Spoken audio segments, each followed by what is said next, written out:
अभी तक आपने इस फील्ड से क्या सीखा? हमारी फील्ड ऐसा है कि जहाँ पे लोग अपने ड्रीम्स हमारे पास लेके आते हैं। जो अपने टाउन्स होते हैं, रूरल एरियाज, उनमें ज़्यादातर लोग आर्किटेक्ट को प्रेफर नहीं करते हैं while building their homes, offices etcetera. पहले मकान ही हमारे मिट्टी के हुआ करते थे, तो उस वक्त ज़रूरत ही नहीं थी कि भाई इतना कुछ सोचा। लेकिन पहले के समय भी हमारा आर्किटेक्ट जो था, जो पुराना आर्किटेक्चर था, वो बहुत बेस्ट था क्योंकि हम लोग इसके एक्सपर्ट हैं।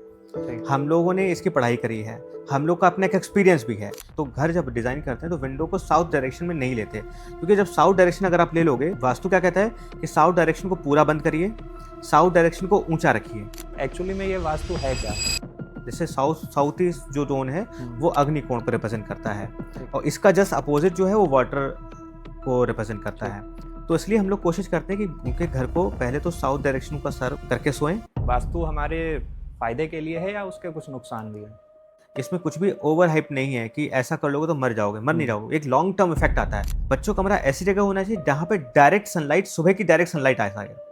अब डायरेक्ट सनलाइट कहाँ पे आएगी? जो कमरा आपके ईस्ट जोन में होगा। इस जोन में तो पहली जो कंडीशन पहले क्या होगा कि वो लेट नहीं उठेंगे। ठीक। जब लाइट डायरेक्ट सनलाइट आएगी तो फिर वो लेट नहीं उठेंगे, और जब लेट नहीं उठेंगे तो फिर वो अपने आप उनका जो पूरा जो साइकिल है, डे साइकिल है, वो डेली कंप्लीट हो जाएगा। अगर ये सारी चीज़ें अकॉर्डिंगली वास्तु के नहीं है तो क्या उन पे कोई नेगेटिव इम्पैक्ट पड़ेगा? तो हम लोग उसको बहुत मानते हैं। हम्म, बहुत लंबी स्टोरी है कि कैसे हमारा तुलसी हमारे लिए इतना इतना पावरफुल, इतना स्पिरिचुअल है। ठीक। फिर देखा जाए तो उसके कुछ मेडिकल बेनिफिट्स भी हैं। कुछ लोग अपने बेडरूम में मिरर्स इंस्टॉल करवा लेते हैं, तो मिरर्स का इम्पैक्ट नेगेटिव पड़ता है या पॉजिटिव पड़ता है?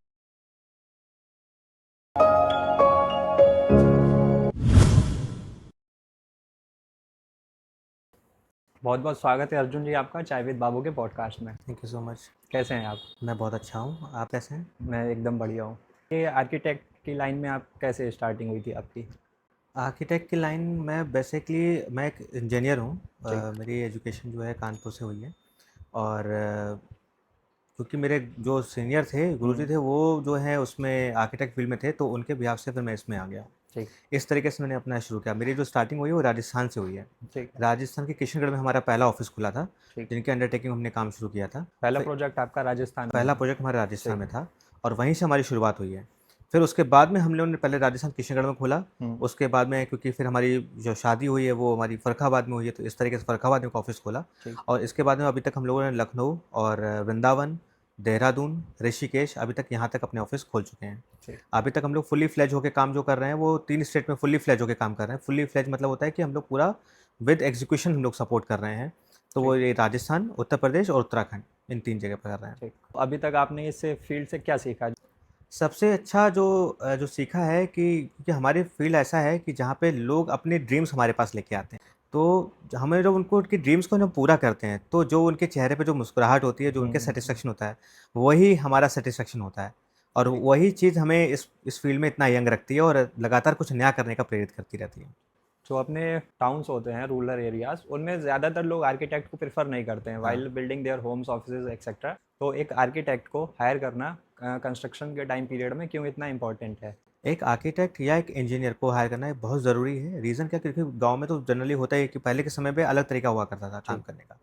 लेकिन अब जब अर्बन एरियाज़ में काम हो रहा है, वो चाहते हैं कि काम सही तरीके से हो, आज की रिक्वायरमेंट के अनुसार हो। ठीक। तो जब एक आर्किटेक्ट या एक इंजीनियर काम करता है, तो वो जानता है कि किस चीज़ की क्या गुणवत्ता होनी चाहिए। एक सीमेंट को किस प्रकार मिक्स होना चाहिए, कहाँ पे कौन सी स्टील होना चाहिए, कहाँ पे कैसे उसका फुटिंग होना चाहिए, लोड कैसे डाइवर्ट करना चाहिए, कहाँ पे हमारा कम खर्चा आ सकता है, कहाँ पे हम खर्चा लगा सकते हैं। ठीक। तो इस तरीके से हम लोग पहले तो मकान ही हमारे बहुत ऊँचे-ऊँचे नहीं हुआ करते थे। तो उस वक़्त ज़रूरत भी नहीं थी कि हम इतना, पहले मकान ही हमारे मिट्टी के हुआ करते थे। तो उस वक़्त ज़रूरत ही नहीं थी कि भाई इतना कुछ सोचा। लेकिन पहले के समय भी हमारा आर्किटेक्ट जो था, जो पुराना आर्किटेक्चर था, वो बहुत बेस्ट था। ठीक। जो हमारा हिस्टोरिक आर्किटेक्चर है वो आज भी टिका हुआ है, और इतना उसमें भी कलाकारी हुआ करते थे। तो वो भी पहले जो है वास्तुकार हुआ करते थे, वो उसको डिज़ाइन किया करते थे। आज हम लोग भी करते हैं वही काम, आज लेकिन आज हम लोग मॉडर्न आर्किटेक्चर के फॉर्म में करते हैं। जिस तरीके के मटेरियल आज अवेलेबल हैं उसके अनुसार काम करते हैं हम लोग। ठीक। तो आज भी लोग, जैसे आपने क्वेश्चन पूछा कि भाई लोग जो हैं कुछ लोग प्रेफ़र नहीं करते हैं, और क्यों प्रेफ़र करना चाहिए? वो इसलिए प्रेफ़र करना चाहिए क्योंकि हम लोग इसके एक्सपर्ट हैं। ठीक। हम लोगों ने इसकी पढ़ाई करी है, हम लोग का अपना एक एक्सपीरियंस भी है। कोई व्यक्ति अपने जीवन काल में 2 मकान ही बनाता है, 1 मकान बनाता है। ठीक। तो उसको अपने कितने मकान बनाने का, कितने कंस्ट्रक्शन करने का अनुभव होगा, और हमारे पास में मतलब इसका अनुभव ज़्यादा होता है। तो ज़्यादा अनुभव होता है तो गलतियाँ भी हमें सिखाती हैं। तो इससे क्या होता है कि जो हम मकान बनाते हैं, जो भी घर बनाते हैं, जो भी कंस्ट्रक्शन करते हैं, उसकी क्वालिटी और उसमें जो स्पेस मैनेजमेंट है वो ज़्यादा बेहतर निकल के आता है।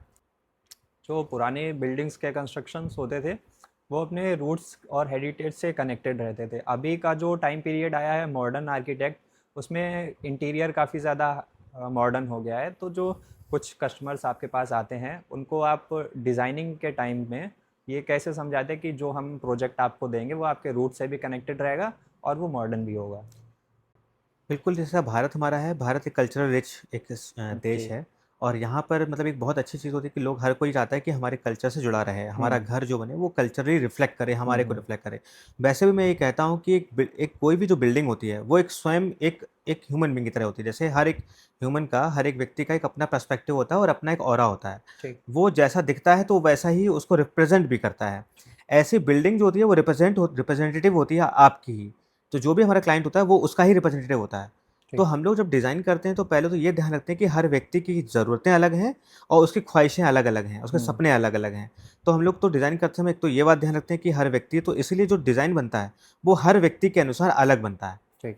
तो इससे वो डिफरेंशिएट होता है। तो जो ह क्योंकि हमारे यहाँ इतना कल्चर है, इतना डाइवर्सिफ़ाइड हुँ, कल्चर हुँ, अपना है, हुँ, तो हर व्यक्ति का कल्चर कोई जैन है, कोई बुद्धिज़्म फ़ॉलो करता हुँ। है, कोई हिंदुइज़्म फ़ॉलो करता है, कोई मुस्लिम धर्म से बिलॉन्ग करेक्ट, करता है। तो हर करेक्ट। किसी की अपनी-अपनी रिक्वायरमेंट होती हैं और अपना-अपना पर्सपेक्टिव होता है। फिर इसके बाद आता है उसका खुद का भी व्यक्तित्व है, हुँ, क्योंकि हर व्यक्ति का अपने जीने का एक नज़रिया होता है और जो बिल्कुल। बिल्डिंग होती है वो डायरेक्टली उससे ही इंस्पायर होती है। तो हम लोग बिल्डिंग बनाते हैं वो एक किसी पर्सन से इन्फ्लुएंस होके ही बनाते हैं।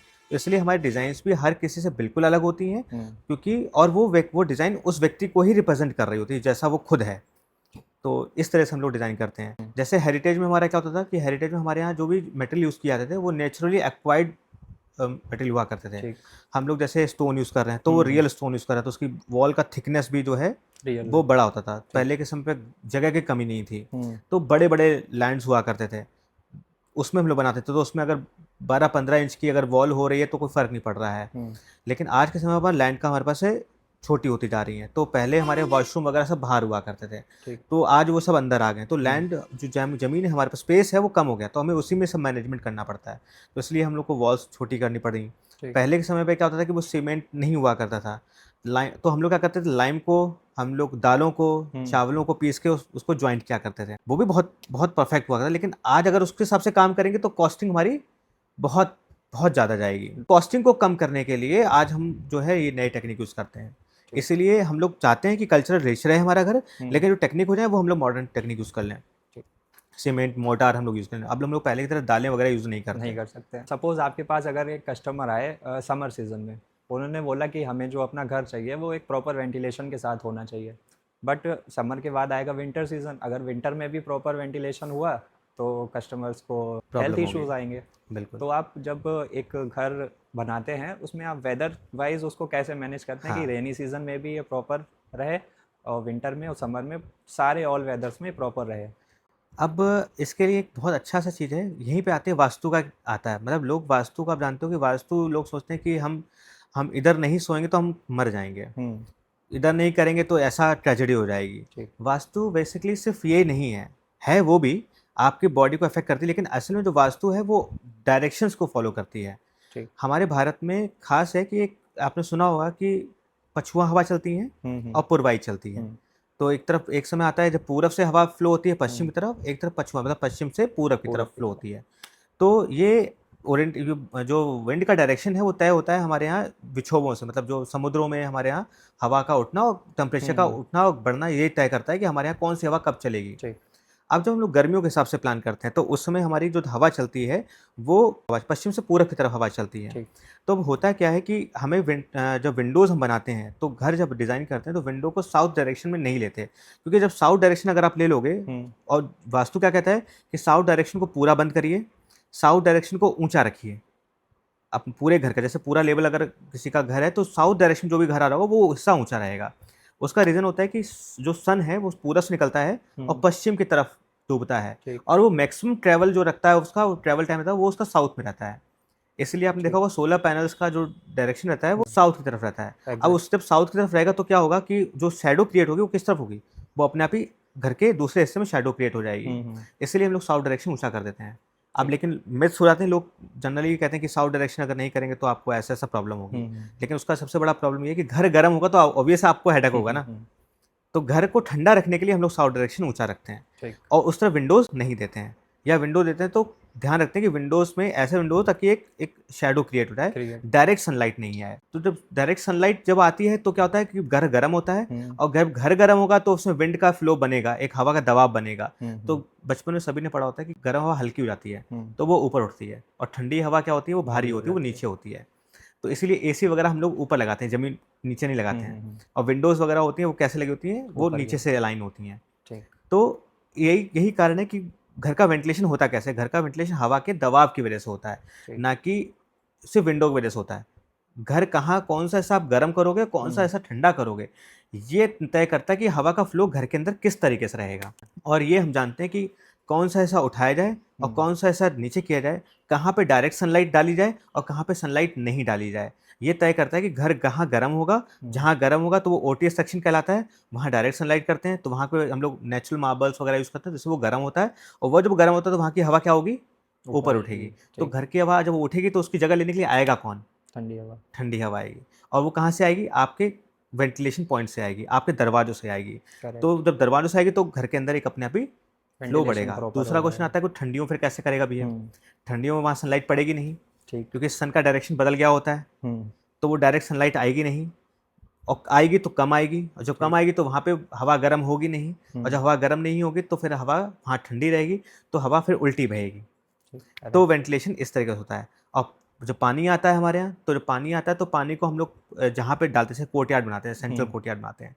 तो सेंट्रल कोर्टयार्ड का सिस्टम ये होता था कि घर की हवा नीचे बीच से आए और बीच से ऊपर निकल जाए, क्योंकि वो डायरेक्ट ओपन टू स्काई हुआ करता था। आज हम लोग ओटीएस बनाते हैं, तो वो क्या करते हैं, घर के किसी ऐसे कोने में डाल देते हैं। अब हम लोग पानी नहीं चाहते, हम चाहते नहीं कि पानी अंदर आए और उसको मेंटेन करते हुए, क्योंकि मेंटेन करना बहुत कठिन होता है। इसलिए हम लोग क्या करते हैं, शेड कर देते हैं वहाँ पर। तो पानी हम लोग बरसात के पानी को कम लाते हैं घर के अंदर, कंस्ट्रक्शन हम लोग गार्डन वगैरह में बरसात के पानी को लेके आते हैं। तो इस तरीके से हमारा पूरा सिस्टम चलता है। कौन सी दीवारें मोटी करनी है, कौन सी दीवारें पतली करनी है, इससे पे भी हम लोग डिपेंड करते हैं। कहाँ पे हम लोग को ग्लास डबल सैंडविच ग्लास लगाना है, कहाँ पे हम लोग नॉर्मल ग्लास लगाना है। अगर मान लीजिए साउथ की साइड में कोई गार्डन पड़ रहा है तो हमें उस तरफ व्यू मिल रहा है, तो हम साउथ की साइड में विंडो ओपन करते हैं, तो वहाँ पे हम लोग क्या करते हैं, डबल सैंडविच ग्लास लगा देते हैं। तो उसमें एक एयर गैप होता है, वैक्यूम होता है, तो वो हीट अंदर नहीं आती, लाइट तो आती है लेकिन हीट अंदर नहीं आती है। तो इस तरीके से आजकल मार्केट में बहुत अवेलेबल है, जिसकी वजह से हम लोग पूरे घर के एटमॉस्फेयर को कंट्रोल कर पाते हैं। ये तरीका रहता है। जो रूम्स होते हैं हमारे, बेडरूम हो गया, लिविंग रूम हो गया, कैसे मूड को इन्फ्लुएंस करते हैं? मतलब अगर हमारा कोई लिविंग रूम है तो वो उसका कितना इम्पैक्ट पड़ता है हमारे मूड पे? बिल्कुल। देखिए बेडरूम हुआ, लिविंग रूम हुआ, किचन हुआ, ये सभी असल में होता है क्या, हम अगर आप वास्तु के पॉइंट ऑफ व्यू से देखें तो वास्तु जो होता है वो ग्रह, मतलब हमारा जो एस्ट्रोलॉजी एक होती है, हम खुद भी एस्ट्रोलॉजी के अकॉर्डिंग चल रहे होते हैं। अब इसको प्रूफ करने के लिए मेरे पास एक एग्जांपल है कि जैसे आपने सुना होगा कि पानी का लेवल उठता है और गिरता है, समुद्र का पानी। मून की पोजीशन के अकॉर्डिंग पानी कहाँ उठ रहा है, कहाँ गिर रहा है, तो वो हमारा होता है। तो जब पानी का हमारा जो बॉडी है वो कितना परसेंट, 70% अब पानी ही है। तो जब इतना पानी है तो फिर वो मून का इफेक्ट हम पर भी पड़ता है, मतलब सेलेस्टियल बॉडी का इफेक्ट हम पर भी पड़ता है, उन ग्रहों का प्रभाव हम पर पड़ता है। तो इस तरीके से हमारा मूड भी स्विंग होता है अकॉर्डिंग टू सेलेस्टियल पोजिशनिंग के। अब होता क्या है, ऐसे ही हम लोग भी, हमारा जो बॉडी है उसमें भी पंच तत्व होते हैं, और ऐसे ही जो घर बना होता है वो भी पंच तत्वों से ही मिलकर बना होता है। तो हर जगह एक खास एलिमेंट को रिप्रेजेंट कर रही होती है। कोई अर्थ एलिमेंट को रिप्रेजेंट कर रहा होता है, कोई स्काई एलिमेंट को रिप्रेजेंट कर रहा होता है, कोई फायर एलिमेंट को रिप्रेजेंट कर रहा होता है, कोई वाटर एलिमेंट को रिप्रेजेंट कर रहा होता है। और हम चाहते हैं कि जैसे हमारी बॉडी उस पांचों एलिमेंट के साथ में सिंक्रोनाइज हो जाए। अगर हमारा अग्नि तत्व जो है वो घर के अग्नि तत्व से अलाइन नहीं होगा तो हम क्या होगा, हमें उलझन पैदा होगी, मूड स्विंग्स होंगे। हम लोग क्या करते हैं कि जैसे नॉर्थ साउथ, जैसे साउथ ईस्ट जो जोन है वो अग्नि कोण को रिप्रेजेंट करता है, और इसका जस्ट अपोजिट जो है वो वाटर को रिप्रेजेंट करता है। तो जहाँ पानी होना चाहिए वहाँ पानी होगा, तो हम लोग वहाँ पे क्या करते हैं, ऐसे वहाँ जो पानी की व्यवस्थाएं होती है वो वहीं लगाते हैं, और जहाँ अग्नि जलनी होती है तो वहाँ पे अग्नि लगाते हैं। तो इस तरीके से क्या होता है कि हम लोग जो एलिमेंट्स हैं उनको बैलेंस करते हैं, मतलब बेसिक वास्तु में हम लोग एलिमेंट्स को बैलेंस कर रहे होते हैं। यहीं पे आप एलिमेंट दो तरीके से बैलेंस होते हैं। एक आपके जगह के अनुसार बैलेंस किया जाए कि हम लोग एक मेन लैंड को, जैसे हमारा अर्थ है, जैसे हमारा फिर भारत है, तो पहले हम लोग इसको सेट किया, उसके बाद हम अपनी बॉडी के अनुसार भी। तो इसलिए यहाँ पे एक और नया टर्म जुड़ता है, एस्ट्रो वास्तु, मतलब एस्ट्रोलॉजी के अकॉर्डिंग वास्तु सेट करना।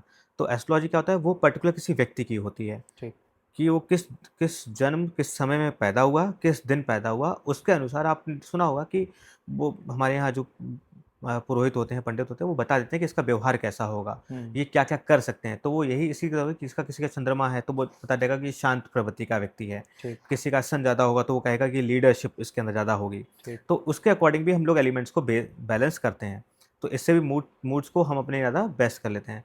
अब जैसे फॉर एग्जांपल मैं आपको अभी प्रैक्टिकली बात बताते हैं कि मान लीजिए आपके दादी बाबा हैं, दादी बाबा का कमरा कौन सा होना चाहिए, कैसा होना चाहिए, कौन सा नहीं, पहले कैसा होना चाहिए। ओवर एक्सपोज ना हो, ज़्यादा लाइटनिंग ना हो, बैलेंस लाइटिंग होनी चाहिए, ग्रीनरी से ज़्यादा होना चाहिए, ठीक। लाइट कलर्स होने चाहिए, लाइटिंग बहुत प्रॉपर होनी चाहिए, कलर बहुत रिलैक्सिंग होने चाहिए। इसके बेस कमरा थोड़ा सा बड़ा होना चाहिए, ठीक। क्योंकि देखिए हम लोग भारत के हैं तो इसलिए कमरा बड़ा होगा तो हमारे सारे जो बच्चे होते हैं वो सब दादी बाबा के पास में ही आके हाँ, बैठते हाँ, हैं। अगर इस तरह का एनवायरनमेंट अगर आप दादी बाबा को दोगे तो दादी बाबा कैसे होंगे, कंफर्ट फील कंफर्ट, करेंगे। हाँ। वही अगर आप दादी को बिल्कुल बाबा को बिल्कुल एक कंजस्टेड दे देंगे, वहाँ पे एयर सर्कुलेशन नहीं होगा तो वो वहाँ पे कंफर्ट एंजाइटी फील नहीं बढ़ेगी करेंगे। उन्हें। ठीक। एक और चीज़ होती है, एक कहानी कही जाती है कि जो हमारे बड़े बुजुर्ग होते हैं उनको दरबान की संज्ञा भी दी जाती है। तो हमारे यहाँ जो बात कही जाती है कि वो बड़े बूढ़ों को इसलिए सम्मान दिया जाता है क्योंकि अगर वो हैं तो हम संरक्षित हैं, हम सुरक्षित हैं, क्योंकि उनकी वो इतना एक्सपीरियंस लेके आ रहे होते हैं, वो जहाँ बैठे होते हैं तो वो उनकी नज़र एक एक चीज़ पे होती है।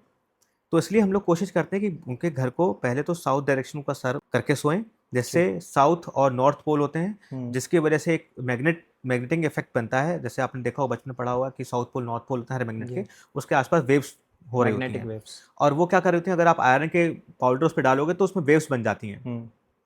ऐसे ही हमारा जो ब्लड है उसमें एक सबसे बड़ा इंपॉर्टेंट पार्ट है फेरस, मतलब आयरन। अगर आपके ब्लड का रेड ब्लड सेल आपके कम होती है तो आप क्या खाते हो, आयरन टैबलेट्स खाते हो, आयरन सप्लीमेंट्स खाते हो। तो इसका मतलब ब्लड में हमारा बहुत बड़ा पार्ट आयरन भी करता है, और आयरन होता है वो मैग्नेट को अट्रैक्ट करता है। तो हमारे जो अर्थ है वो साउथ पोल नॉर्थ पोल होता है, तो उसमें जो वेव्स ट्रैवल होती हैं वो हमारी बॉडी को अफेक्ट कर रही होती हैं। इसलिए कहा जाता है कि साउथ जोन में हमें सर करके सोना चाहिए।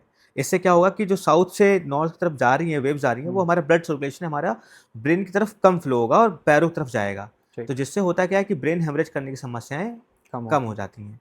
तो एक बेसिक सा कॉन्सेप्ट ये है, बाकी वास्तु के और भी नियम है जो उस पर फॉलो होते हैं। इसलिए साउथ की तरफ हम लोग कहते हैं तो दादी बाबा का कमरा होना चाहिए ऐसी जगह जहाँ पे एयर सर्कुलेशन प्रॉपर हो, लिविंग एरिया के नज़दीक हो, ताकि वो तुरंत ही, क्योंकि वही सारे गेस्ट को रिसीव करते हैं, तो वो आते हैं तो लिविंग एरिया उनके लिए रीचेबल हो, लाइट प्रॉपर हो, आर्टिफिशियल नेचुरल लाइट का एक बहुत काम कॉम्बिनेशन हो, लाइट अंदर अच्छा हो। तो इससे क्या होता है कि वो अच्छा फील करते हैं, जब अच्छा फील करेंगे तो वो हेल्दी रहेंगे, और वो हेल्दी रहेंगे तो घर हमारा ज़्यादा बेहतर रहेगा। तो इस तरह के दादी बाबा कमरा कहाँ होना चाहिए, एक पोजीशनिंग मैंने आपको बताई। फिर उसके बाद आता है बच्चों का कमरा। बच्चों का कमरा कहाँ होना चाहिए, बच्चों का कमरा ऐसी जगह होना चाहिए जहाँ पे डायरेक्ट सनलाइट, सुबह की डायरेक्ट सनलाइट आ सके। अब डायरेक्ट सनलाइट कहाँ पे आएगी, जो कमरा आपके ईस्ट जोन में होगा, ईस्ट जोन में, east zone, north east zone, ये वाले जोन होंगे, वहाँ पे बच्चों का कमरा आ सकता है। तो वहाँ पे अगर विंडो मिलेगी तो उगते हुए सूरज की रोशनी किधर आएगी, के रूम में आएगी। तो पहली जो कंडीशन पहले क्या होगा कि वो लेट नहीं उठेंगे। जब लाइट डायरेक्ट सनलाइट आएगी तो फिर वो लेट नहीं उठेंगे, और जब लेट नहीं उठेंगे तो फिर वो अपने आप उनका जो पूरा जो साइकिल है, डे साइकिल है, वो कंप्लीट हो जाएगा। उनका अपने आप फोकस बनेगा, फोकस भी अपने आप आ जाएगा। जब वो सही समय पर उठ गए हैं, उनका वो वेक हो गए हैं, तो वो उनका फोकस भी बनेगा, तो वो पढ़ भी सही से पाएंगे। तो बच्चों का कमरा कहाँ होना चाहिए, ईस्ट जोन। अब ये ऐसा नहीं है कि सिर्फ वास्तु को वजह से वो कोई हाइप बना दी गई है तो उसकी वजह से होना चाहिए, ये सन की डायरेक्शन की वजह से होना चाहिए, तो इसलिए वहाँ पर होना चाहिए। अब ऐसे ही लिविंग एरिया कहाँ होना चाहिए, वो गेट के नज़दीक होना चाहिए, कि पहली एंट्री हो तो कहाँ पे हो, आपके सीधे लिविंग एरिया में हो, अगर छोटा घर है। बाकी हम लोग कभी हमेशा का पहले एक वेलकम एरिया बनाते हैं जहाँ पे वो इंसान आता है, उसके बाद हम लोग तय करते हैं कि वो कहाँ जाएगा। तो ऐसे हम लोग लिविंग एरिया, हम लोग एंट्रेंस पॉइंट बनाते हैं कि एंट्रेंस होते ही सीधा लिविंग एरिया है। हम लोग को गेस्ट को ये ना बताना पड़े कि आप यहाँ आके बैठिए। अगर हमें किसी गेस्ट आ रहा है हमारे यहाँ और हमें उसको बताना पड़ रहा है कि नहीं इस वाले गेट में मत जाइए, ये वाला गेट आपका है और इस वाली जगह पर आपको बैठना है, तो कितना इंसल्टिंग लगेगा। तो हम लोग कोशिश ये करते हैं कि लिविंग एरिया ऐसी जगह बनाया जाए जहाँ पे गेस्ट खुद ब खुद अंदर आ जाए और खुद ही से पता हो कि मुझे यहाँ बैठना है, आपको डायरेक्ट ना करना पड़े। हमारे यहाँ तो अतिथि देवो भव की कॉन्सेप्ट चलता है। तो बेसिकली सारी चीज़ें हैं कंफर्ट की बातें। किचन आती है साउथ ईस्ट में, तो पहले के ज़माने में साउथ ईस्ट में किचन क्यों आती थी कि साउथ ईस्ट में क्या सबसे ज़्यादा सनरेज आएंगी, साउथ है, पूरब है, पूरब से उगेगा और साउथ तक रहेगा, तो सबसे ज़्यादा सन कहाँ रहा, किचन में रहा। तो अगर डायरेक्ट सनलाइट आएगी तो कहाँ पे आएगी, किचन में। तो सन में होती है यूवी रेज, किचन पहले की खुली हुआ करती थी, तो वो यूवी रेज से सबसे ज़्यादा डिसइंफेक्शन हो जाता था। जो भी आपके बैक्टीरियाज वहाँ पैदा हो रहे हैं, तो वो डिसइंफेक्शन होता था, यूवी रे से वो खत्म हो जाते थे। ठीक। तो इसीलिए साउथ ईस्ट में कहा गया कि साउथ ईस्ट में हमारा किचन किचन होना चाहिए, क्योंकि पहले किचन खुली रहा करते थे। अब क्या है कि अब सब बंद हो चुका है। अब हम उसको सिर्फ, क्योंकि वहाँ फायर एलिमेंट होता है, तो फायर एलिमेंट की वजह से हम लोग किचन को साउथ ईस्ट में प्लेस करते हैं। जबकि हालांकि एक यहाँ पे मिथ पैदा होता है कि फायर एलिमेंट क्या होता है, वो जहाँ पे अग्नि हमेशा प्रज्वलित हो सके, ठीक। वो कहता है, वहाँ पे हम लोग फायर एलिमेंट कहते हैं। तो वहाँ पे गैस हम लोग जल रहा होता है, लेकिन वो गैस सृजन का काम करती है, कुछ बनाने का काम करती है, उससे आप ऊर्जा को इकट्ठा कर रहे होते हो। इसलिए अब वहाँ पे उतनी उसकी महत्ता नहीं रही, लेकिन फिर भी है, इंपॉर्टेंस है, क्योंकि फायर एलिमेंट को हम लोग बैलेंस कर रहे होते हैं। लेकिन और वहाँ पे खाना बन रहा होता है, तो वहाँ पे हमारी ऊर्जा बन रही होती है, इसलिए हम लोग साउथ ईस्ट में हम लोग प्लान करते हैं। और उसके अपोजिट आ जाता है क्या, हमारे जो जब वाटर एलिमेंट आता है, तो ऐसे ही हम लोग वहाँ पे वाटर एलिमेंट की टाइप से पेस्ट से पानी के काम करते हैं, समरसेबल का काम करते हैं, इस तरीके से काम करते हैं। और इसी तरीके से हमारा पूरा जो है एक वास्तु भी सेट होता है, और इसी तरीके से 5 एलिमेंट बेस्ड होते हैं, और इसी तरीके से हर व्यक्ति का एक अपना स्पेस सेट हो जाता है कि इस व्यक्ति को यहाँ लेटना बैठना चाहिए। और इन सबका हमारे मूड पे काफ़ी बेटर इम्पैक्ट भी पड़ता क्योंकि है। इन्वायरमेंट आपका, अगर आपको एक प्लीजेंट इन्वायरमेंट नहीं मिलेगा, तो आपका मूड क्या होगा, खराब हो जाएगा। डिस्ट्रैक्ट रहेगा। अगर आप किसी अच्छे व्यक्ति के साथ में नहीं बैठेंगे, तो आपका मूड कैसा होगा, डिस्ट्रैक्टेड रहेगा, एंजाइटी आएगी, हाँ, खराब परेशानियाँ होगा। होंगी। जैसे अगर आपको एक प्लीजेंट इन्वायरमेंट आपको नहीं मिलेगा, आपको आपके कंफर्ट जोन नहीं मिलेगा, तो आपको दिक्कत होगी। वास्तु पूरा जो वेदांत हमारा जो है, पूरा जो वैदिक सिस्टम हमारा है, वो बहुत बहुत साइंस बेस्ड है। उसमें कुछ भी दकियानूसी नहीं है, कुछ भी ओवर हाइप नहीं है, कुछ भी अंधभक्ति टाइप का नहीं है। तो वही वास्तु है, और वही उस एरिया को डेडिकेट करता है। उसी तरीके से लोग के मूड जो है स्विंग होते हैं अगर वो गलत जगह बन जाते हैं तो। मीन्स अगर कोई अपना घर बनवा रहा है, तो सबसे पहली प्रायोरिटी तो ये होती है कि वो एक प्रोफेशनल आर्किटेक्ट हायर करे। सेकंड पॉइंट, एक आर्किटेक्ट के जो पूरा वर्क प्रोसेस है, उसमें वास्तु का भी काफ़ी ज़्यादा रोल रहता है। बट एक्चुअली में ये वास्तु है क्या? मतलब कुछ लोग इसको मिथ मानते कि अगर हमने ऐसा नहीं किया तो बहुत बड़ा अपशगुन हो जाएगा। ये चीज़ अगर यहाँ एग्जैक्ट नहीं है, मीन्स वास्तु हमारे फ़ायदे के लिए है या उसके कुछ नुकसान भी है? वास्तु सिर्फ और सिर्फ हमारे फ़ायदे के लिए है। ठीक। नुकसान होते हैं, मैंने जैसे भी आपको थोड़ा पहले बताया कि अगर वास्तु के नियम अप्लाई नहीं किए जाएंगे, उसके रूल्स अप्लाई नहीं किए जाएंगे, तो मतलब जो लोकेशंस होंगी वो गलत जगह हो जाएंगी।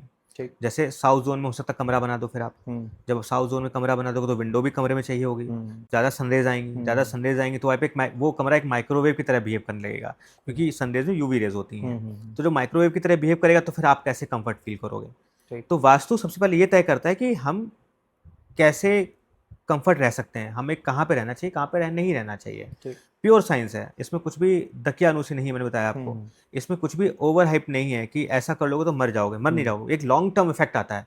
आप अगर साउथ जोन में रहोगे तो आपको क्या होगा, आप आज थोड़ा सा गर्मी झेल लोगे, कल झेलोगे। अगर आप यही चीज़ 5 साल झेलते रहो, वही चीज़ बार करते रहोगे, तो आपको क्या होगा, आपकी बॉडी में समस्याएं आएंगी। आप लिविंग एरिया गलत जगह बना दोगे, तो गेस्ट को घूम के आना पड़ेगा या गलत जगह से आना पड़ेगा, तो हो सकता है आपकी पूरी प्राइवेसी ही लीक हो जाए। आप पता है पूरे घर को घुमाते हुए आप पूरे लिविंग एरिया में लेके आ रहे हो, तो क्या होगा कि आपके यहाँ फिर सीधी सी बात है, कुछ अच्छे लोग भी होते हैं, कुछ बुरे लोग भी होते हैं। जो बुरे लोग आएंगे वो बुरे इंटेंसिटी से आएंगे और पूरा देखते हुए आएंगे, आपकी प्राइवेसी लीक हो चुकी है, तो फिर कुछ ना कुछ गलत होगा। अरे कुछ ना कुछ गलत होगा तो फिर वो लोग उसे वास्तु से जोड़ लेते हैं कि मेरे यहाँ इसलिए ये हो रहा है क्योंकि ये वास्तु की वजह से यहाँ पे गलत है ना। लेकिन असल में उसको वो चीज़ वही कह रहे हैं, लेकिन वो गलत तरीके से कह रहे हैं।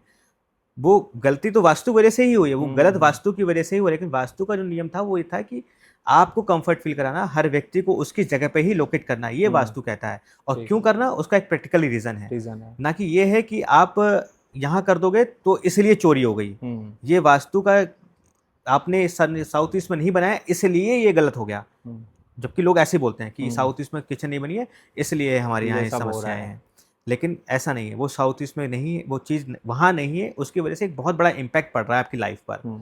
वो सीधा सीधा एक प्योर साइंस है जिसकी वजह से हम कंफर्ट फील करते हैं और हमारी दोस्ती होती है लोगों से, और जिनसे हमारा मिलता नहीं है तो वो नहीं हमारी दोस्ती होगी। एक परफेक्ट फ्रिक्वेंसी वाला ही दोस्त बन सकता है। अगर आप हमारे साथ में अच्छे से बिहेव नहीं करेंगे तो मतलब इसका मतलब हमारी फ्रिक्वेंसी नहीं मिलेगी। आप गाली गलौज वाले इंसान होंगे और मैं एक हरे कृष्णा करने वाला इंसान हूँ, तो हमारी फ्रिक्वेंसी नहीं मिलेगी, हमारा ऑरा नहीं मिलेगा और हम एक दूसरे के साथ नहीं बैठेंगे। ऐसे ही घर में होता है कि जब एक परफेक्ट फ्रिक्वेंसी के साथ में हमें करना है, अलाइन करना है, अगर वो अलाइन नहीं होगा तो हम वहाँ पे डिस्कम्फर्ट फील करेंगे। अगर किसी ने अपना घर बनवा लिया है और जैसा अभी हम लोगों ने बात की थी कि जो चिल्ड्रन का एरिया होना चाहिए वो इस जोन में होना चाहिए और बेडरूम हमारा है वो साउथ जोन में होना चाहिए, अगर ये सारी चीज़ें अकॉर्डिंगली वास्तु के नहीं हैं तो क्या उन पे कोई नेगेटिव इम्पैक्ट पड़ेगा? हाँ, नेगेटिव इम्पैक्ट पड़ता है। मैंने जैसा पहला सबसे पहली लाइन बोली थी कि हमारे एलिमेंट्स अलाइन किए जाते हैं। अगर वाटर एलिमेंट के साथ अलाइन नहीं होगा या उसके फ्रेंडली ज़ोन के साथ, से वाटर के साथ में एयर तो अलाइन कर सकते हो आप। ठीक। फायर के साथ में एयर अगर अलाइन अलाइन कर देंगे आप तो क्या होगा? और आग हाँ भड़केगी, हाँ। है ना? तो ऐसे ही हमें उसके मित्रवत ही उसके साथ बैठाने होते हैं। ठीक। लेकिन जो उसके अपोजिट डायरेक्शन वाले लोग हैं वो उसको हमें नहीं बैठाने होते हैं। तो जैसा कि आपका क्वेश्चन था कि क्या इफेक्ट पड़ेगा? हाँ, बिल्कुल पड़ेगा अगर हम उस पॉइंट ऑफ व्यू से भी देखें। ठीक। क्यों पड़ेगा? क्योंकि एक तो एलिमेंट अलाइन नहीं हो रहे हैं, तो जब एलिमेंट अलाइन नहीं हो रहे हैं तो वो एक दूसरे के साथ दिक्कत करेंगे। फिर आपके अंदर भी वही एलिमेंट है, फिर जब वो घर के एलिमेंट हमारे नेचर के एलिमेंट से साथ में नहीं अलाइन कर रहे हैं तो वो आपके साथ में भी अलाइन नहीं करेंगे। तो जब वो अलाइन नहीं होंगे तो फिर वो क्या होगा? आप परेशान होंगे। फिर नेगेटिव से यहाँ इम्पैक्ट पे पड़ेगा। कंडीशन वही आ जाती है कि साउथ जोन में आप बैठे हुए हो, आप नहीं हो वो, क्योंकि साउथ जोन में लीडरशिप ही होनी चाहिए। तो वही उतनी ऊर्जा को हैंडल कर सकता है क्योंकि उनके पास में वो लगातार, जैसे आपके फादर हैं, वो सबसे ज़्यादा रिस्पॉन्सिबिलिटी आपके फादर ही डील कर रहे होंगे। ठीक। तो वो उस एनर्जी को कंट्रोल कर सकते हैं। लेकिन अगर किसी बच्चे को वो एनर्जी दे दी जाए तो वो कंट्रोल कर पाएगा क्या? नहीं। वो नहीं कर पाएगा। तो ऐसे ऐसे ही हम लोग जो है वास्तु के एलिमेंट्स को अलाइन करते हैं। तो वास्तु में जब सारे एलिमेंट अलाइन हो जाते हैं तो सब चीज़ें बेटर हो जाती हैं, और नहीं होता तो एक लॉन्ग टर्म में एक उसका इफेक्ट आता है।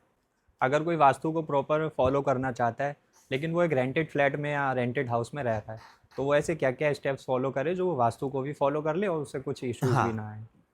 उस देखिए कोई रेंटेड फ्लैट में तो वो आपका टेम्परेरी नहीं है। आप देखिए यहाँ पर एक बहुत अच्छी सी चीज़ आती है, अटैचमेंट वर्ड आता है। ठीक। आप पहली चीज़ जिस चीज़ से अटैच होते हो, अगर आप सबकॉन्शियसली देखो तो वहाँ पे इफेक्ट आता है। फिर जो हमने जो एक प्रैक्टिकल रूप में बताया कि इफेक्ट पड़ता है वो पड़ता है, उसके लिए हम लोग कर सकते हैं। जैसे ठीक। मान लीजिए जहाँ ज़्यादा सनलाइट आ रही है तो वहाँ पर हम कलर्स को लाइटर रखें और बेज कलर, ऐसे कलर यूज़ करें। कर्टन, डार्कर कर्टन यूज़ करें। ठीक। जब मोटी कर्टन यूज़ करेंगे तो सनरेज कम रिफ्लेक्ट हो हो जाएंगी जाएंगे। और अंदर के टोन जो हम लोग उस तरीके से सेट कर लेंगे तो एनवायरनमेंट थोड़ा सा प्लीजेंट हो जाएगा। हो जाएगा, तो आप कंफर्ट फील करोगे। ठीक। ये उसका सब्स्टिट्यूट है कि ऐसा अगर हमें नहीं मिल पा रहा है तो हम उसका सब्स्टिट्यूट करें। फॉलो इसी कर को, सकते हैं। हाँ, इसी को लोग रेमेडी का नाम दे देते हैं। ठीक। और इसी को लोग रेमेडी के नाम पे कुछ भी चिपकाते हैं। रेमेडी के नाम पे ऐसी बातें करते हैं कि आप ये दान करोगे तो ये होगा, ये करोगे तो ये होगा, ये करोगे तो ये होगा, जबकि ऐसा नहीं है। रेमेडी एक प्रैक्टिकल है। कलर कोड पे टेप लगाने से चीज़ें हो जाती हैं। आप कलर कोड सेट कर दो तो उसकी जैसे वाटर एलिमेंट है मान लीजिए, तो वहाँ पे अगर कुछ आप फायर एलिमेंट में आ गया तो हम वहाँ पे ब्लू कलर कर देते हैं। ठीक। तो वो उसके इम्पैक्ट को कम कर देता है, उसके इम्पैक्ट को बढ़ाता नहीं, फिर कम कर देता है। तो वो रेमेडीज़ कहलाती हैं। तो इस तरीके से रेमेडीज़ हम लोग करते हैं। तो रेमेडीज़ कैसे, या उसको प्रैक्टिकल एप्लीकेशन कह दीजिए। तो यही बस साइंस है कि आज हम लोगों ने उसको डर के फॉर्म में कहते हैं। रेमेडीज़ मतलब डर हो गया, रेमेडीज़ समझ में नहीं आती तो डर हो गया। वही प्रैक्टिकल एप्लीकेशन के अकॉर्डिंग समझाते हैं तो वो अच्छा लगने लगता है और समझ में भी आता है और इम्पैक्ट भी उसका रिड्यूस हो जाता है। तो इस तरीके से एक रेंटेड फ्लैट में हम लोग कुछ रेमेडीज़ कर सकते हैं, कुछ प्रैक्टिकल एप्लीकेशन कर सकते हैं, जिसके बेसिस पे हम लोग वास्तु के जो नियम होते हैं उनके इफेक्ट से थोड़ा-सा उनको कम किया जा सकता है।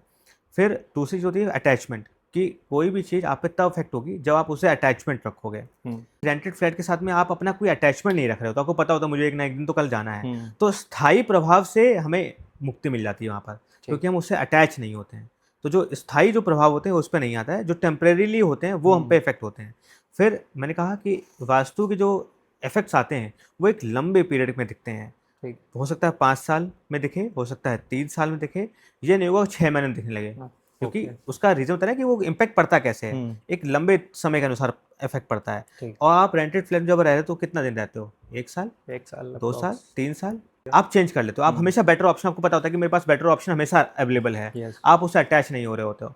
तो आप आज 3 BHK में रह रहे हो, कल आपकी इनकम बढ़ गई तो आप जरा सा भी फर्क नहीं डालोगे, जरा सा भी सोचोगे नहीं कि मैं 4 BHK में शिफ्ट हो जाऊँ। लेकिन अगर आपका घर बना हुआ है तो उसको छोड़ने में दिक्कत आएगी आपको, उस क्योंकि वो एक सेटअप होता है आपका, वो बहुत बड़ा सेटअप होता है, उसको चेंज नहीं किया जा सकता। तो इसलिए रेंटेड फ्लैट में वो इम्पैक्ट उतने नहीं पड़ते, और पड़ते हैं तो उसको रेमेडी के द्वारा हम ट्रीट कर सकते हैं। तो इसलिए रेंटेड फ्लैट पे इतना चिंता नहीं करना चाहिए, लेकिन हाँ फिर भी अपने वास्तु के नियमों को पालन करना चाहिए, क्योंकि वो हमारे लिए एक लंबे समय के दौरान हमारे पे इफेक्ट डालते हैं। अकॉर्डिंग टू वास्तु घर के जो आंगन होता है हमारा, वहाँ पर तुलसी लगाना, उसके क्या क्या पॉजिटिव और नेगेटिव पॉइंट्स होते हैं? देखिए घर का आंगन, उसी को कोर्टयार्ड आजकल बोला जाता है। ओपन कोर्टयार्ड, सेंट्रल कोर्टयार्ड ऐसे बोला जाता है। तो होता क्या है कि सेंट्रल कोर्टयार्ड बिल्कुल सेंट्रल में होता है, हम्म, घर उसके चारों तरफ होता है। ठीक।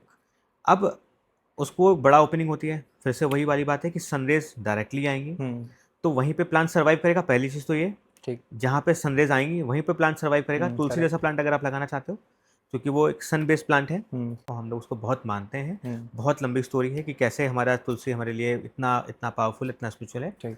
फिर देखा जाए तो उसके कुछ मेडिकल बेनिफिट्स भी हैं। वो उसका ऑक्सीजन टर्मिनेशन भी चेंजेस है, और जब घर में तुलसी रहेगी हम्म, तो हम उसको उपयोग भी करेंगे, तो ठीक। वो हमारे लिए हेल्दी बेनिफिट्स भी होते हैं। इसलिए तुलसी को हमारे यहाँ विशेष रूप से, अगर प्रैक्टिकली बिल्कुल साइंस फॉर्म में देखा जाए, तो हम्म, इसलिए तुलसी को हमारे यहाँ बोला गया, तुलसी हमारे यहाँ इंपॉर्टेंट है। ठीक। सेंटर में होना है, तो कि वो सेंटर में लगाना है तो उसको ओपन चाहिए, हम्म, इसलिए उसको सेंटर में लगाया गया, क्योंकि घर में ओपन एरिया कौन सा है, सेंटर। सेंटर वाला एरिया है। सनलाइट वहाँ मिलेगी तो वो सर्वाइवल उसका अच्छा होगा वहाँ पर। हम्म, ये हो गया। दूसरा, स्पिरिचुअली वो हमारे लिए, हमारे जो कल्चरली हमारे लिए उसका बहुत महत्व है। हम्म, तो इसलिए हमें लगता है कि हम जैसे निकल रहे हैं तो हमें तुलसी दिख रही है, हम कहीं जा रहे हैं तो तुलसी दिख रही है, हम्म, तो हमारे लिए बहुत पॉजिटिव है। तुलसी दल देना, हमारे यहाँ तुलसी का जल देना हमारे लिए बहुत पॉजिटिव माना जाता है। ठीक। तो एक ये होता है। फिर एक तुलसी जहाँ होती है तो वहाँ ज़मीन भी होगी, मिट्टी भी होगी। तो जब मिट्टी होगी तो वहाँ पे अपने आप आजकल लोग अपने देखो घर में ह्यूमिडिफायर लगाते हैं। हम्म, क्यों लगाते हैं? क्योंकि एसी चल रही होती है। हम्म, एसी क्या करती है? वो घर में ड्राइनेस पैदा करती है। हम्म, जो घर में ड्राइनेस पैदा करती है तो हम लोग कहते हैं ठीक है, एक पानी का बोल रख लीजिए या ह्यूमिडिफायर रख लीजिए, है ना? तो हमारे यहाँ क्या कहा गया कि आपको सेंटर में रखो। जब सेंटर रखोगे तो वो मिट्टी है वहाँ पर, वो मिट्टी हमेशा नमी वाली है, क्योंकि वहाँ ठीक। प्लांट लगा हुआ है। प्लांट लगा हुआ है तो वहाँ पे गर्म हवा भी पैदा हो रही है, जो घर को हम्म, ठंडा करने का भी काम कर रही है। हम्म, ह्यूमिडिटी भी एक पूरे घर के अंदर मेंटेन हो रही है, तो इसलिए भी वहाँ मिट्टी लगाए। तो इसलिए भी तुलसी जो है सेंट्रल कोर्टयार्ड में लगाई जाती है, और प्लांट्स हम लोग सेंट्रल कोर्टयार्ड में लगाते हैं। ये प्रैक्टिकल एप्लीकेशन है। ठीक। और बाकी जो स्पिरिचुअल एप्लीकेशन है वो भी मैंने बताया कि तुलसी एक हमारे लिए, एक हमारा होमोजेनियस प्लांट है, हमारे लिए एक रिलीजियस वे में रिलीजियस लोग प्लांट है, देखते तो हैं। इसलिए भी हम लोग करते हैं। और जितना आप रिलीजियसली एक्टिव होगे उतना आपका मन शांत होगा। तो अर्जुन जी, काफ़ी जगह ये देखा गया कि कुछ लोग अपने बेडरूम में मिरर्स इंस्टॉल करवा लेते हैं, तो मिरर्स का इम्पैक्ट नेगेटिव पड़ता है या पॉजिटिव पड़ता हाँ, बिल्कुल। देखिए, मिरर का इम्पैक्ट पॉजिटिव भी होता है, नेगेटिव भी होता है। मिरर का काम होता है मल्टीप्लाई करना। है? वो जो एनर्जी। भी दिख रहा होता है वो उसको दो कर देता ठीक। है ना? तो वैसे तो माइथोलॉजिकली मिरर एक बहुत बहुत बड़ा टर्म है, लेकिन मैं आपको प्रैक्टिकली वे में समझाता हूँ, हम्म, क्योंकि सारी बात मैं आपको प्रैक्टिकली वे में ही समझा रहा हूँ, उसको उसका हाइप वाले फॉर्म में नहीं लेके जा ठीक। रहा हूँ। मैं नहीं चाहता कि आपके ज़रिए लोग वास्तु को ओवर हाइप कर लें और फिर से डरने लगें। हम्म, मैं चाहता हूँ वास्तु को लेके लोग समझें, वास्तु कोई डरावनी चीज़ नहीं है। एक प्रैक्टिकली साइंस है जिसको आप अप्लाई कर सकते हो, तो बेहतर कर सकते हो। ठीक। बेहतर करने की बात है। उसके पानी, पॉजिटिव इम्पैक्ट्स हाँ। आएंगे। मिरर में क्या होता है, मिरर में क्या होता है कि जब आप बेड पे लेटते हो, हम्म, अगर आपका कोई बॉडी बॉडी पार्ट, आप लेटे हुए हो और आप मिरर में देख रहे हो, आप जब लेटे हो इसका मतलब क्या है, आप स्लोली स्लोली नींद की तरफ जा रहे हो, ठीक। रिलैक्स हो रहे हो, और आप अपने आप को देख रहे हो। जब आप मिरर में देखते हो, सबसे पहला, अगर आप, मैं आपसे पूछूं, अगर आप मिरर देखो, सबसे पहला आपका एक्शन क्या होगा? सबसे पहले फेस देखेंगे। फेस करोगे। लोग ऐसे ऐसे हम्म, बालों को करने लगते हैं, अपने बियर्ड को चेक करने लगते हम्म, हैं, लड़कियां अपनी काजल को देखने बाल। लगती हैं, ठीक, ठीक। है ना? पिंपल्स देखने लगता है। हम्म, तो ये मिरर काम है। मिरर आपको दिखाता है आपको। तो ऐसे ही जब हम लोग लेटे होते हैं तो हम्म, क्योंकि वो हमें सबकॉन्शियसली एक्टिव कर देता है मिरर, ठीक।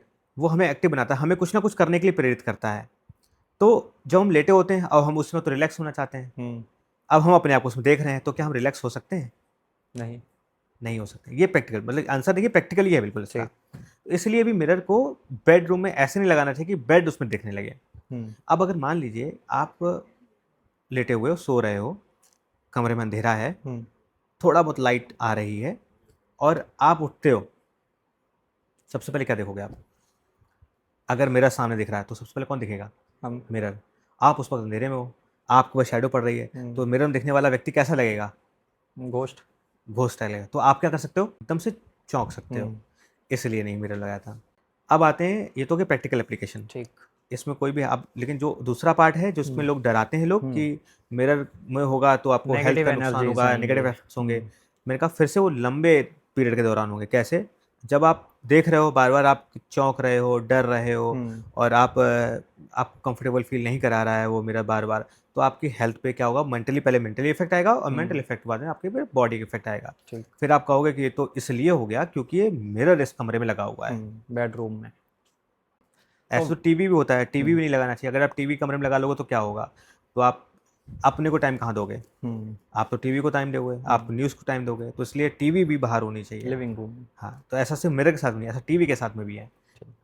आप लेटे हुए हो, आप रिलैक्स कर रहे हो, आपका बेटा आके टीवी ऑन करके बैठ गया, फिर आप खाना भी टीवी के सामने खाने लग रहे हो, तो फिर सब कुछ काम बेडरूम होने लग रहे हैं, तो बेडरूम कहाँ रहा?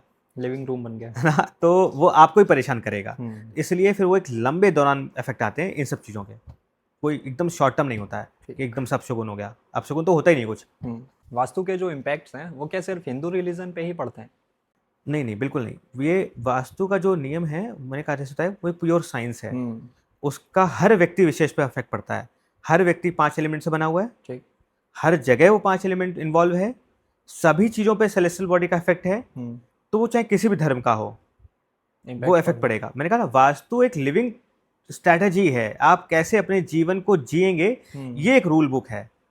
ना कि ये है कि इसकी वजह से इस पे पड़ेगा, इस पे नहीं पड़ेगा। ये जीवन जीने की कला है, जीवन जीने का तरीका है। ना कि ये है कि ये कर लेंगे तो हमको जो है वो नेक्स्ट में डॉग काट लेगा। ऐसा कुछ नहीं है। इस सब पे इफेक्ट पड़ेगा क्योंकि सभी लोग इसी पृथ्वी का पार्ट हैं, इसी पृथ्वी का पार्ट है। इसलिए आप देखते होगा कि हिंदू धर्म में डाइवर्सिटी बहुत ज़्यादा है, बहुत ज़्यादा डाइवर्सिटी है। मुस्लिम कम्युनिटी में ये डाइवर्सिटी नहीं मिलती है। वहाँ पे तर्क संगत बातें नहीं होती हैं, है ना? लेकिन हमारे यहाँ पे हिंदुत्व में बहुत तर्क संगत बातें होती हैं। यहाँ पे एक लड़की को भी उतने ही अधिकार होते हैं जितने एक लड़के को अधिकार होते हैं। बिना लड़की के आप यज्ञ नहीं कंप्लीट कर सकते। अगर आप अकेले बैठे हो तो आपका यज्ञ कंप्लीट नहीं माना जाता है। आपके साथ में आपके अर्धांगिनी का होना जरूरी है, लेकिन ऐसा किसी और धर्म में नहीं है कि आप कोई अपनी स्पिरिचुअल यात्रा पे जा रहे हो आप और वहाँ पे अपनी वाइफ को लेके जाओ तभी वो यात्रा पूरी मानी। सनातन एक ऐसी चीज़ है जिसको ख़त्म नहीं किया जा सकता, जो हर व्यक्ति के साथ में चल रहा होता है। आप चाहे किसी भी धर्म विशेष को फॉलो कर रहे हो, आप आस्तिक हो, आप नास्तिक हो, आप किसी खास पूजा पद्धति को आप फॉलो कर रहे हो या नहीं कर रहे हो, आप कुछ कर रहे हो या नहीं कर रहे हो, तो भी आप सनातन के अंदर में ही आ रहे हो। इसीलिए कहा जाता है सनातन का अर्थ ही है कभी ना खत्म होने वाला।